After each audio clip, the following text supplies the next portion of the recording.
વડોદરામાં તાજેતરમાં વરસેલા વરસાદે વિનાશ વેર્યો છે। વડોદરાવાસીઓ પૂરની આફતમાંથી બહાર આવ્યા, પરંતુ તેમની મુશ્કેલી ઓછી થવાનું નામ નથી લઈ રહી। ત્યારે આ બધાની વચ્ચે વડોદરામાં વધુ એક દુઃખદ સમાચાર સામે આવ્યા છે, જેમાં પાદરા તાલુકાના ડબકા ગામે વેરાઈ માતા મંદિર પાસે ગણેશ પંડાલ બાંધતા 15 યુવાઓને કરંટ લાગ્યો હતો, જેમાંથી એક યુવકનું ઘટના સ્થળે જ મોત થયું છે, જ્યારે અન્ય 14 યુવાઓને અલગ અલગ જગ્યાઓ પર ઇજાઓ પહોંચી છે। ત્યારે સમગ્ર ઘટનાની વાત કરવામાં આવે તો વડોદરા શહેરમાં ગણેશ ચતુર્થીને લઈ તડામાર તૈયારીઓ ચાલી રહી છે। ત્યારે પાદરા તાલુકાના ડબકા ગામે વેરાઈ માતા મંદિર પાસે કેટલાક યુવાઓ દ્વારા ગણેશ પંડાલ બાંધતા 15 યુવાઓને કરંટ લાગ્યો હતો, જેમાંથી એક યુવકનું ઘટના સ્થળે જ મોત થયું છે, જ્યારે અન્ય 14 યુવાઓને અલગ અલગ જગ્યાઓ પર ઇજાઓ પહોંચી હોવાનું સામે આવ્યું છે। ત્યારે ઘટના સ્થળ પર મૃત્યુ પામનાર યુવકનું નામ પ્રકાશ ડાયાભાઈ જાદવ ઉર્ફે સચિન છે। આ યુવાનને પ્રાથમિક સારવાર આપવા છતાં તેનો જીવ બચી શક્યો ન હતો। જાણવા મળી રહ્યું છે કે લોખંડની એંગલ પંડાલ પરથી પસાર થતા હાઈ ટેન્શન લાઇનને અડી જતા આ ઘટના બની હતી। ત્યારે આ ઘટનામાં આશાસ્પદ યુવકનું મોત થતા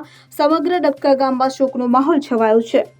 ગઈકાલે રાત્રે 11:30ની આજુબાજુમાં 3 તારીખે ગણેશ પંડાલના યુવક દ્વારા પંડાલનું કામગીરી કરવામાં આવેલી હતી। તે સમયે પંડાલના બીમ 11 kVના વાયર સાથે અટેચ થતાં 15થી વધુ યુવાનોને કરંટ લાગ્યો હતો, જેમાં એક યુવાન સચિન ઉર્ફે પકાભાઈનું ઘટના સ્થળે મૃત્યુ થયું હતું, જે ઘણું દુઃખદ ઘટના બની હતી ડબકા તાલુકો પાદરા।